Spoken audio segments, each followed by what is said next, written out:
اقبال کہتا ہے تو نے پوچھی ہے امامت کی حقیقت مجھ سے، حق تجھے میری طرح صاحب اسرار کرے، ہے وہی تیرے زمانے کا امام برحق جو تجھے حاضر و موجود سے بیزار کرے، دے کے احساس زیاں تیرا لہو گرما دے، فقر کی سان چڑھا کے تجھے تلوار کرے، موت کے آئینے میں دکھلا کے رخ دوست تیرے لیے زندگی اور بھی دشوار کرے، فتنہ ملت بیضا ہے امامت اس کی جو مسلمان کو سلاطین کا پرستار کرے۔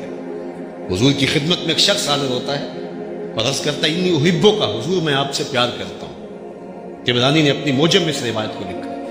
حضور نے فرمایا سوچ لے کیا بول رہا ہے؟ اس نے کہا انی احبو کا، میں آپ سے پیار کرتا ہوں۔ فرمایا پھر سوچ لے۔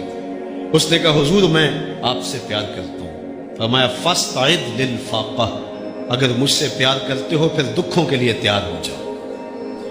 جو سیس تلی پہ دھر نہ سکے وہ پریم نگر میں آئے کیوں؟ یار اسلام کی قیمت اتنی تھوڑی نہیں ہے، اسلام تو کبھی سر مانگتا ہے کبھی کربلا مانگتا ہے۔ اسلام قیمتی دولت ہے، قیمتی متاع ہے، اتنا سستا سودا نہیں ہے۔ اللہ قرآن میں فرماتا ہے تم سمجھتے ہو جنت میں یوں ہی چلے جاؤ گے؟ تم سے قبل لوگوں کو جھنجھوڑا گیا اور انہیں پیس کے رکھ دیا گیا، حتیٰ کہ وقت کے نبی بھی پکار اٹھے کہ مالک تیری مدد کب آئے گی؟ پھر ہم نے کہا بس میری مدد آیا جا رہی ہے۔ اذیتیں، دکھ، مصائب، آلام، کن کن تکلیفوں سے لوگ نہیں گزرے۔ امام غازی نے لکھا ہے مکے سے لے کے طائف تک 70 ایسے نبیوں کی قبریں ہیں جن کی وفات صرف بھوک کی وجہ سے ہوئی ہے۔ صحابہ کی زندگیاں دیکھیں۔ آج تو ہم دین کے کہنے پہ کچھ چھوڑنے کے لیے تیار نہیں ہوتے۔ ڈاکٹر کہہ دے تو چینی چھوڑ دیتے ہیں، ڈاکٹر کہہ دے تو نمک چھوڑ دیتے ہیں، ڈاکٹر کہہ دے تو ہم مرغن غذائیں چھوڑ دیتے ہیں۔ وہ ایک بڑا پاکستان کا امیر ترین شخص ہے، اس کا ایک انٹرویو لگا تھا کسی ٹی وی چینل پہ، تو وہ کہا تھا میں 2-3 توست اور جو ہے وہ 1-2 انڈا لیتا ہوں دن کا، بس یہی، کھربوں پتی لیکن مقصود یہی۔ ڈاکٹر نے کہہ دیا سب کچھ چھوڑ دیا۔ ڈاکٹر کہے تو چینی بھی چھوڑ دیں، ڈاکٹر کہے تو گھی بھی چھوڑ دیں، رب کہے تو کچھ بھی نہ چھوڑے۔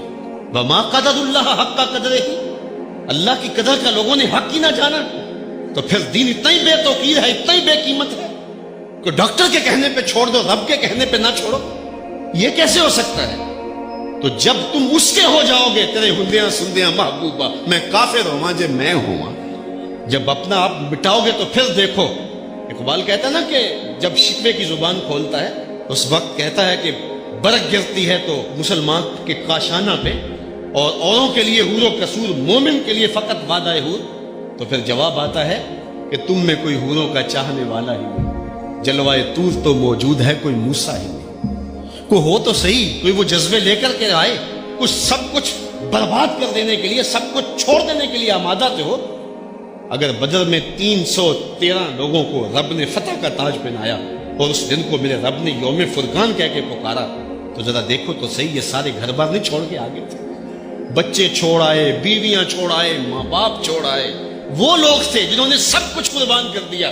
اس شخص کی کہانی بھی نہیں بھول سکتے ہم جو بدر کے موقع پہ کھجوریں کھا رہا تھا اور کھجوروں کی گٹھلیاں دوسری جیب میں ڈال رہا تھا، تو حضور نے فرمایا اٹھو اٹھو اس جنت کے لیے جس کی چوڑائی زمین و آسمان سے زیادہ ہے۔ تو اس نے کہا کہ ارض السماوات والارض، زمین و آسمان سے زیادہ؟ حضور نے فرمایا ہاں۔ اس نے کہا پھر میرے اور جنت کے درمیان یہ کھجوریں حائل ہو رہی ہیں؟ کھجوریں پھینکی اور میدان عمل میں کود پڑا، لوگوں نے اٹھایا تو اس کی لاش پہ اتنے زخم سے تک پہچانا نہیں جا رہا تھا۔ تو راہ حق میں لوگوں نے سب کچھ لٹا دیا، لوگوں نے سب کچھ قربان کر دیا، اور ہم اللہ اس کے رسول کے کہنے پہ حرام چیزیں نہ چھوڑ سکے، اور پھر کہیں کہ ہمارے اوپر اللہ کی رحمتیں کیوں نہیں برستی، اللہ کی کرم نوازیاں ہمارے اوپر کیوں نہیں ہوتی۔ تم میں کوئی حوروں کا چاہنے والا ہی نہیں، جلوائے طور تو موجود ہے کوئی موسیٰ ہی نہیں۔ تم اس طرح بن کے تو آؤ، اس طرح آؤ تو صحیح، آنکھیں کھول کے اپنی زندگی کا جائزہ لو کہ ہم کس جگہ پہ کھڑے ہیں